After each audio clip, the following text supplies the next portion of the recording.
Welcome to the HCI family of podcasts. We're your source for personal, professional, and organizational growth and development. We share our own original research, explore industry trends, and interview executives and thought leaders from across the globe. Join us for practitioner-oriented content around all things leadership, HR, talent management, organizational development, and change management. Maximize your personal and organizational potential with the HCI family of podcasts. Wendy Lipton-Dibner, welcome to the conversation today. Thank you so much. I'm so excited to be with you. It is a real pleasure to be with you. You're joining us from Connecticut. I'm south of Salt Lake City in Utah. And today we're going to be talking about how leaders build impassioned engagement, unrivaled loyalty, and boundless growth by measuring real world impact. I love this. The world of impact work is a passion of mine. It's something that I spend a lot of time and energy, thinking about, trying to implement. And there's a lot of different ways to think about impact in terms of social impact, in terms of leadership and organizational impact. Ultimately, we're going to tackle a lot of that, or at least try to, in what we unpack and discuss together today. Perfect. As we get started, I wanted to share Wendy's bio with everybody. Wendy Lipton-Dibner is author of What Matters Most, How Leaders Build Impassioned Engagement, Unrivaled Loyalty, and Boundless Growth by Measuring Real-World Impact, and is the leading authority on organizational development through strategic and operational impact. A multi-time best-selling author, sought-after strategist, and serial entrepreneur, she is known for her unparalleled ability to help organizations increase profitability by maximizing and capitalizing on the real-world impact they create for all stakeholders. President, founder, and CEO of Professional Impact Inc. She is the developer of the organizational impact strategy, inventor of real-world impact metrics, and creator of the companion apps. She has helped thousands of enterprise, healthcare, and small business and nonprofit leaders increase team effectiveness and revenue as the direct result of making measurable difference in people's lives. I could go on. There's just so many cool things about you and all the good work that you do, but I'm going to pause there. Is there anything you would like to highlight by way of your background or personal context before we dive on in? Yeah, absolutely. So everything we're about to talk about today happened because of an experience that I had as an employee. And I think it's so fitting, and I'll give you some context here. I was working on my doctorate in sociology and social psychology at Duke, and in my sociology. Yeah, right. I love my Dukies. So in the middle of all of it, suddenly I got an offer to come and manage a research study for an organization out of a university, so a soft money grant. And it was 1 year. I took a leave, and it turned into a 3-year extravaganza. Long story short, I was supposed to manage one research study that they were doing to evaluate a healthcare organization. And they decided, they were having so much fun. They built a center of organizational research studies, invited me to stay on. I'm all of a sudden juggling multiple things: healthcare, education, nonprofit, sales organizations, all of these organizations researching how they're doing and what they're doing. It was such an experience for a young kid who had no idea out of school, right? In about our 3rd year, we got an offer from the United States Senate to present one of our studies for the committees that they were working on. And it was such a privilege, and I was so excited. I was scared out of my mind. And we go to Washington, and there's this panel of all men, of course. And it was so weird for a young girl to be sitting in these things, which we've all seen on TV, so we know what it looks like. The presentation went really well. The questions is what I want to share with you. They asked a lot of questions about our research.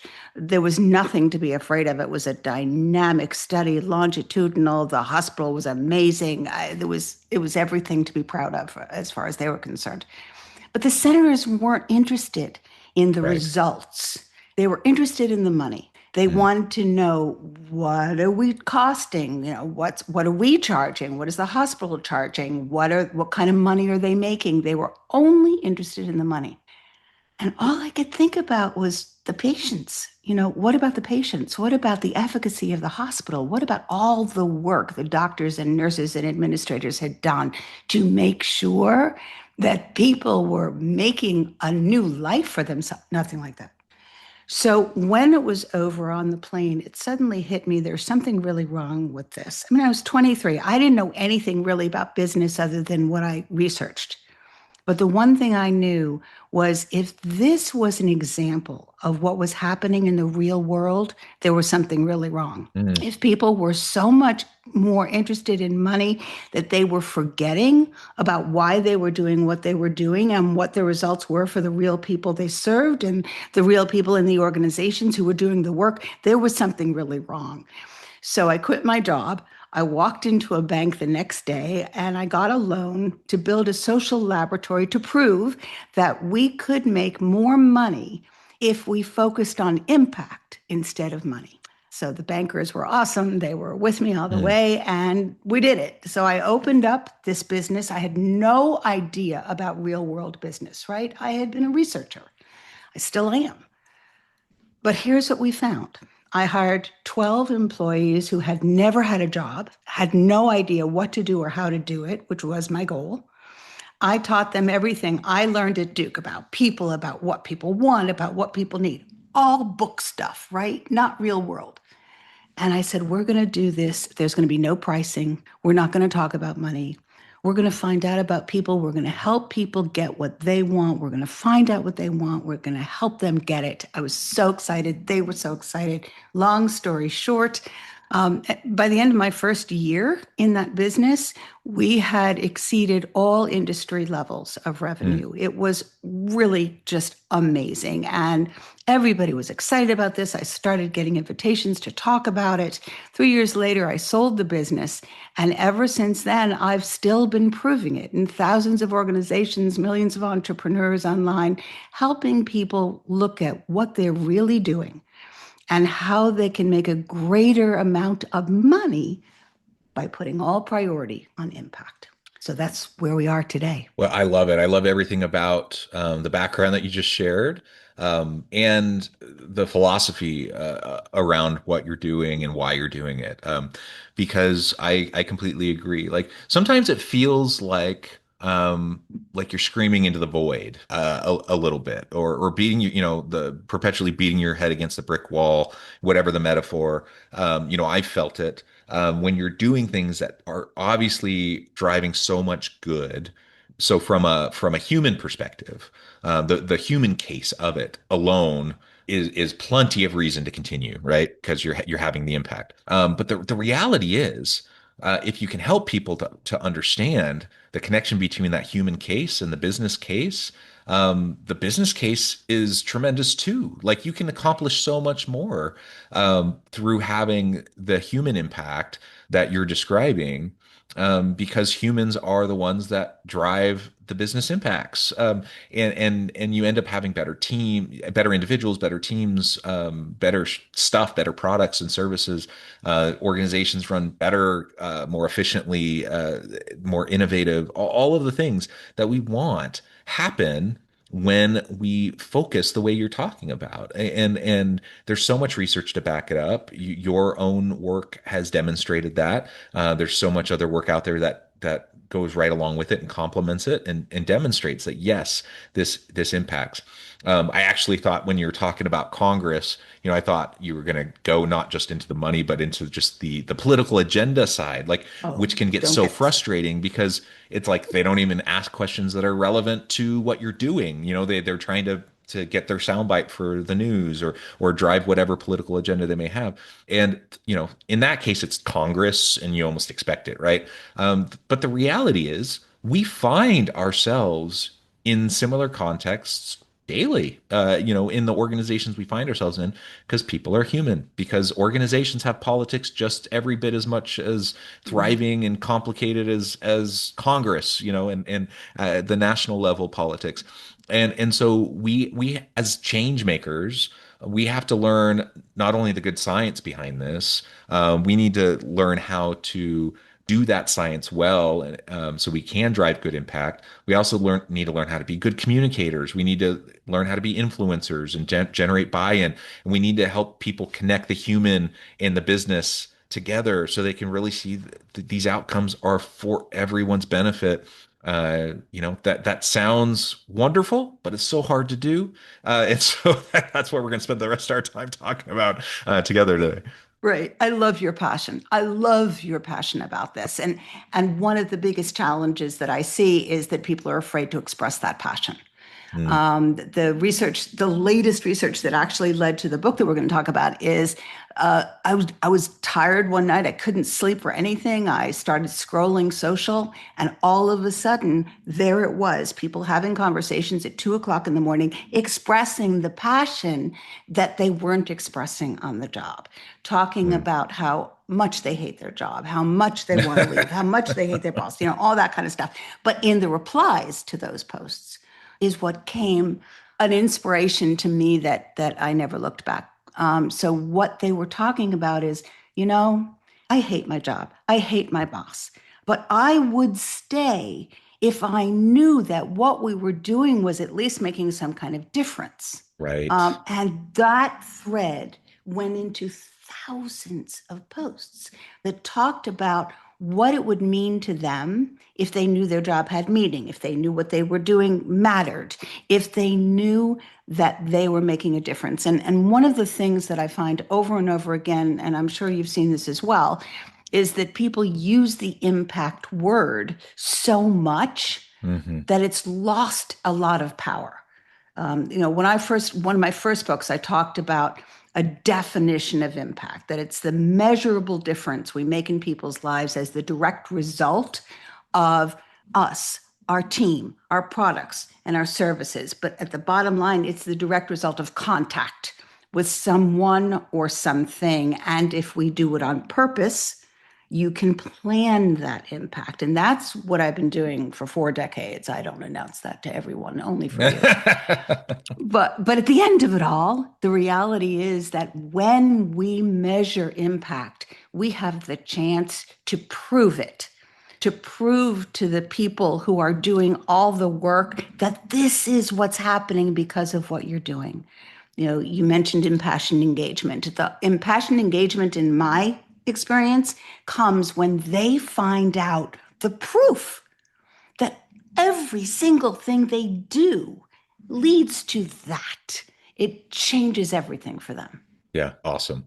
Well, let's dive in to the book. You bet. Let's talk a little bit more about what you're hoping to really convey to readers. When I sit down with authors, I always want to know like why this book, why now? You've been working, in the space for 40 years, as you say, and all these experiences, other books. So what is it about this topic in this book now? It's the timing more than anything else. It's the timing. So I've been helping leaders and employees to measure impact for all these years. And here's what you do: do this survey, do this interview, talk to people, right? Standard analog kind of stuff.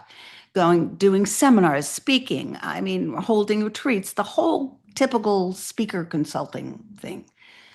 But COVID changed everything. Hmm. And in many ways taught leaders and employees that they needed more. I had one person who specifically nailed it for me when he said, if I'm going to risk my life to go to this job, it Hmm. needs to matter. Yeah. And that inspiration, just hearing the terror in his voice, is really what got me going. And I realized we can't do it the old way. First of all, there's no time. There's no time for all of the consultants and speakers who have been on that trail with me. We all know it's getting harder and harder to be able to get organizations to sit their people down and take a seminar, let alone send them to a retreat, right? So it's not that that's not happening, it's that it's less and less practical, especially with economic uncertainty and layoffs and all of these things that are happening, everything that's on their plate. They don't have time for a seminar. So the question became, can we prove their real world impact, which we should probably define, but can we prove their real world impact without them having to do any work at all, without having to add anything to their plate? And so, of course, that meant tech. So I designed a system that would enable them to do it in analog, because I'd never really taught the behind the scenes stuff. So that's the book. And then in the book, it walks you step by step how to measure real world impact, how to do it with your employees, how to use it to create impassioned engagement and boundless loyalty and all that good stuff. But at the end of it all, the reality is very few organizations have time for that. So then came the tech.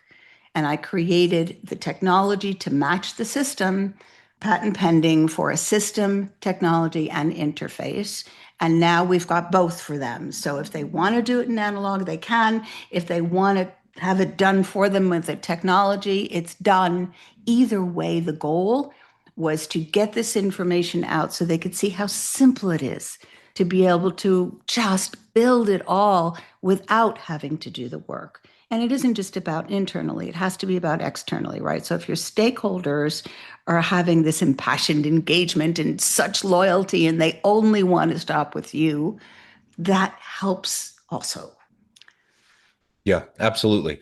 Okay, so let's talk a little bit more about, well, you mentioned first the defining impact piece, so we should do that. But let's talk define impact as you frame it, and then talk a little bit more about how this technology can be utilized within organizations. Because, like you said, time is perhaps the scarcest resource that we have, and the rate and pace of change is so exponentially rapidly increasing, You bet. that it seems like time is that resource of time is shrinking even more.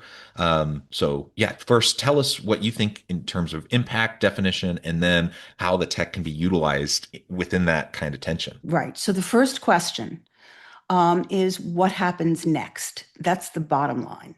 You've got to know that the planned benefits of any product or service go on beyond anything we measure typically. So if you buy a product, you know what you're supposed to get from the product. You get from the product, good, they got the product. 5 stars, we're happy, let's sell someone else.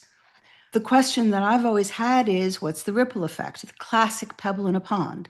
So Hmm. if the product is the pebble, then what happens after that first impact, after you get the planned benefits? That's the piece that we're studying. That's the piece that all the research is about. And at the end of the day, what I found is that real world impact, in other words, what happens in the real world when people are out there using your product after that initial impact of your planned benefits? The answer is a lot happens. People change in response to great products and services. It Hmm. affects so much more than manufacturers and sales professionals are ever told. It becomes a piece of research and development and innovation when you begin to realize that there are actually 5 components of the impact that you create. And those are the impacts that we need to pay attention to. So the initial impact is what happens right after they receive your planned benefits. The next piece is what happens next. And those are classic, what we're calling impact ripples, right? So stay with the Hmm. metaphor. So what happens next, and what does that lead to, and what does that lead to? And each little change, outcome, experience, difference, event, each little thing that happens that never would have happened if they hadn't used that product is measurable. Hmm. And when we measure it and we ask people, okay, fine. So this is the impact that you've discovered, this impact ripple, woohoo. Now, how important is that to you? And we measure the importance. And once we measure the importance, we say, okay, so let's see where it really came from. Was it from the product or service, or was it something random in your life? And we help them identify the causality. And when they see those 5 components, right, the initial impact, the impact ripples, the impact importance, the causality, the 5th component becomes which area of their life did it affect? Hmm. And we look at all multiple 12 different life areas and we say, okay, where is that impact ripple hitting? And what we begin to find is the classic thing that everybody wants, right? We literally change lives and we can prove it. It makes sense in healthcare. Does it Hmm. make sense in sales organizations? Well, first of all, the healthcare people told me the first time I told one of my docs about what I was planning, and he didn't even let me finish my sentence. He's like, "Will you do me first?" And what we talked about is the fact that all of healthcare, they work and they work and they work and they went into healthcare to make an impact in the first place, but they never really get to see what happens next. Mm, And it's the same thing in sales organizations, certainly in nonprofit organizations. They get to see some change, but they don't get to stay around long enough to find out what happened next long ago. So you delivered all of this clean water. Awesome, fabulous. What happened next? So mhm. each thing that comes, the question becomes who can give us that truth? And that truth has to come from the customers, the beneficiaries, and the patients. And so that's the thing that brings it all together to create that unrivaled loyalty because everyone is asking the same question together. What happened next? And how do we prove it? Yeah. And everyone wants to have a very clear why behind what they're doing. We're social animals and we are and purpose driven animals. Like we need that in our lives. So like Simon Sinek's classic, The Why of Work, for example, there's nothing super groundbreaking in that book. But it's powerful because it reminds everybody of something that's so fundamentally important and essential to each and every one of us. Like everyone wants to do things that matter. They want to do things that make a difference. Sometimes we're willing to kind of sell our soul a little bit, quote unquote, to sacrifice purpose for money or whatever. And sometimes that depends on circumstance and life stage and whatever. But really, by and large, humans want and need purpose and fulfillment and that is what this impact drives. You can't fully sense the fulfillment, the meaning, the purpose if you don't know what you're doing, why it matters, how it impacts those around you, right? Yeah, and everyone knows that, right? And so they measure it, but the measurements that they typically use are very limited. Again, Yeah. they don't have the time, they don't have the resources. So at the end of the day, getting the long-term ongoing effect of your work has never been accessible until now. Yeah. Well, and it's just hard. The longitudinal effect, right? Mhm. Of tracking impact over time is something that frankly most people aren't willing to invest in. Well, that's Even it. though we know that when we can show that, it's going to drive, so many really great positive things. So maybe in the last few minutes that we have together, talk a little bit more about the tech piece behind this to help Sure. kind of push us in that direction, and then we'll wrap things up for today. You bet. So the tech piece, real world impact metrics, is the patent.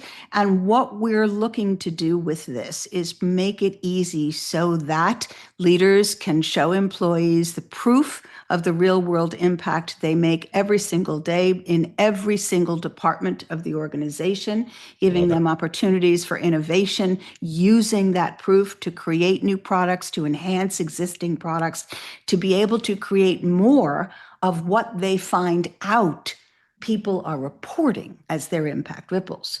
So the tech has two sides. One is a lovely, awesome game that we give to our customers and patients and beneficiaries. Just play the game. The game leads them to identify the real world impacts they experience in multiple areas of their lives. That, of course, then gets reported to the dashboard.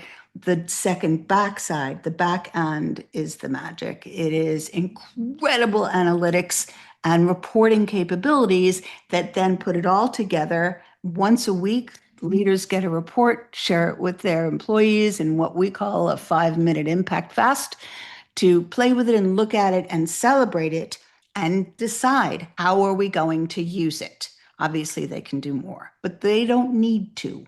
And the secret of the tech is to make it that they can do this in 5 minutes a week without any extra work for anyone so that you Mm. can use the data to really be able to make huge changes in what's happening, what you do, and of course, what you feel. Oh, I love it. It's exciting, and I want to check it out more. I note the time, Wendy. I'm going to have to let you go and get on with your busy day. But before we wrap things up for today, I just want to give you a chance to share with the audience how they can connect with you, find more about your team, and then give us the final word for today. Absolutely. So The best way to connect with me is LinkedIn or professionalimpact.com. To learn more about the book, you can go to whatmattersmattersmost.com. So there's two matters. Whatmattersmattersmost.com is the book. And the tech will be actually officially live next week, I believe. And that's realworldimpactmetrics.com. At the end of the day, what we've all got to do, John, is never, ever underestimate the power of our impact. When you focus on impact, the money will come. Absolutely. It will. When we focus on impact and empower those around us, the outcomes will far outreach, what we could get by just focusing on those outcomes in and of themselves first and foremost, right? I believe that, Wendy. It's been a real pleasure. I encourage the audience to reach out, to get connected, find out more about what Wendy can do for you. Check out the book, check out the tech, check out all the great things. And as always, I hope everyone can stay healthy and safe. And you can find meaning and purpose at work each and every day. And I hope you all have a great week.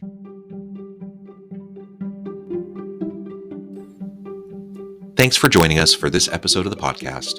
We hope you stay healthy and safe, and please join us again soon.